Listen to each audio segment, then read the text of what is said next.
लेकिन माँ बाप को भी ज्ञान नहीं है।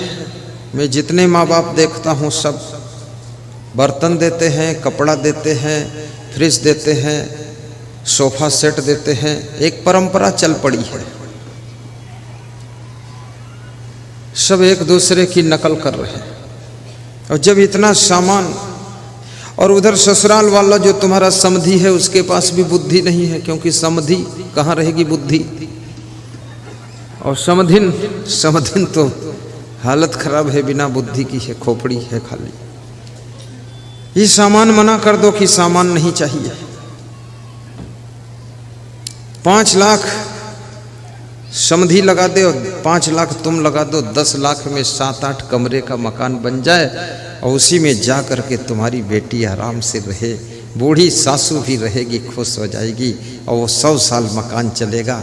ये फ्रिज और कपड़ा धोने की मशीन उठाने धरने में ही 2-4 साल में टूट टाट के ढकना पकना अलग हो जाता है। क्या मतलब उससे।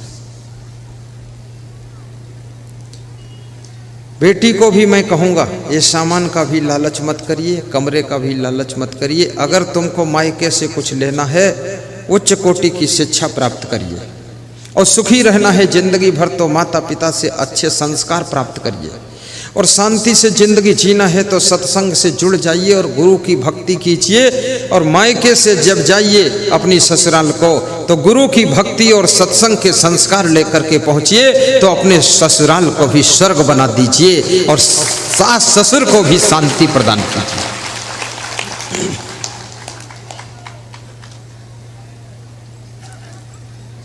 काम करने की आदत भी बढ़ाइए, आलस्य में बैठने का स्वभाव छोड़िए, लांग बांध करके सुबह सुबह झाड़ू भी लगाइए, बर्तन धोते समय भी पढ़ाई कीजिए।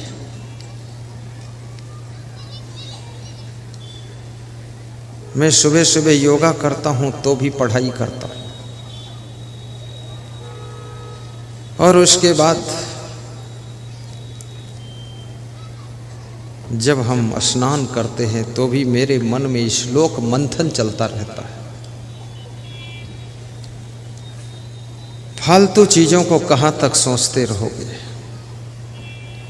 ये संसार की माया का अंत नहीं है, लेकिन तुम्हारा अंत होने वाला है।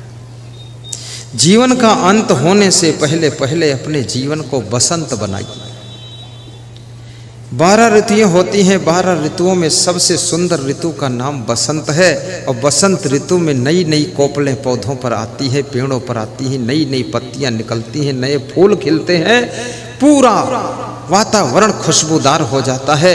ऐसे तुम्हारी जिंदगी जब बसंत बनती है, और बसंत जिंदगी तभी बनती है जब कोई महान संत की कृपा होती है, तब जिंदगी बसंत बनती है। और जिंदगी बसंत बनती है तो सुख शांति के फूल खिलने लग जाते हैं और जीवन मंगलमय हो जाता है।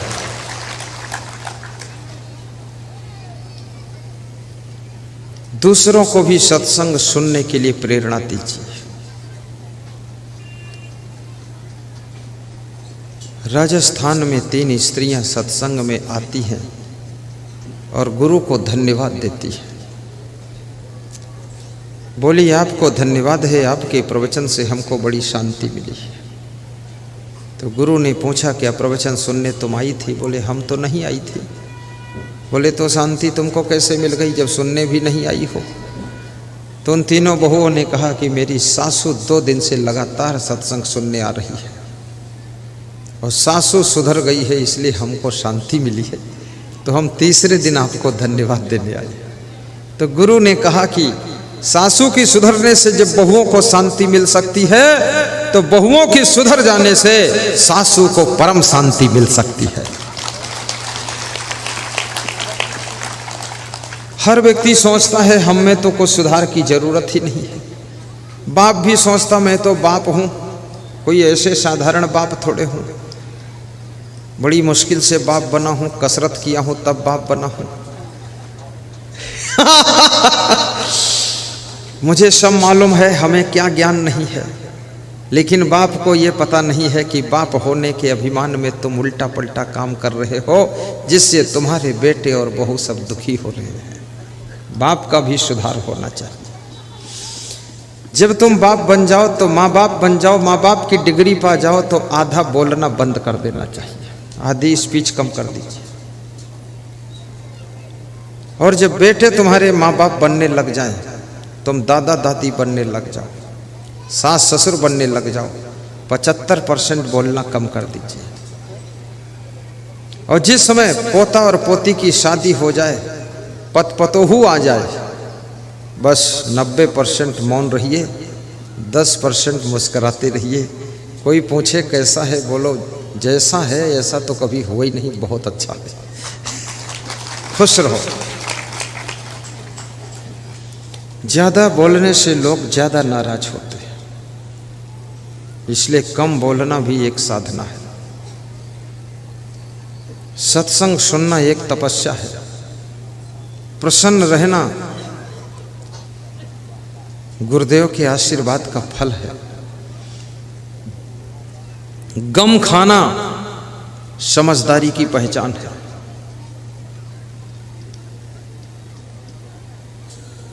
हंसती हुई जिंदगी बिताना ये ज्ञानी का लक्षण है। शांत रहना ज्ञान की पराकाष्ठा का लक्षण है। गहरी नींद सोना स्वस्थ रहने की पहचान है। और निश्चिंत रहने की पहचान है।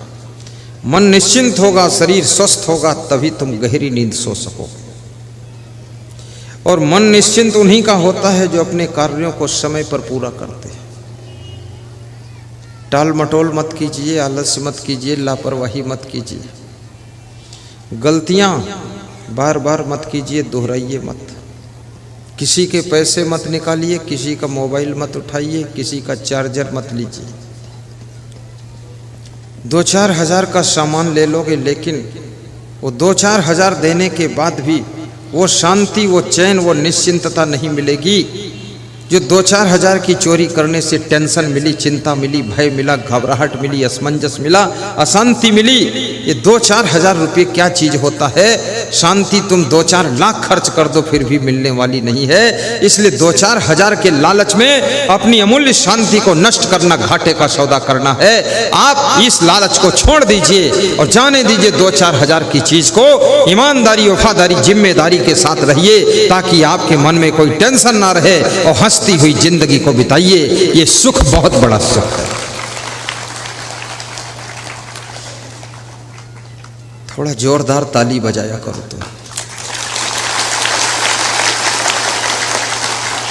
तुमको मालूम नहीं है कि तुम बिहार में बैठे हो। तुम सत्संग में इतना डूब जाते हो, तुमको भूल ही जाता है बिहार में हूं कि कटिहार में हूं कि ननिहार में हूं।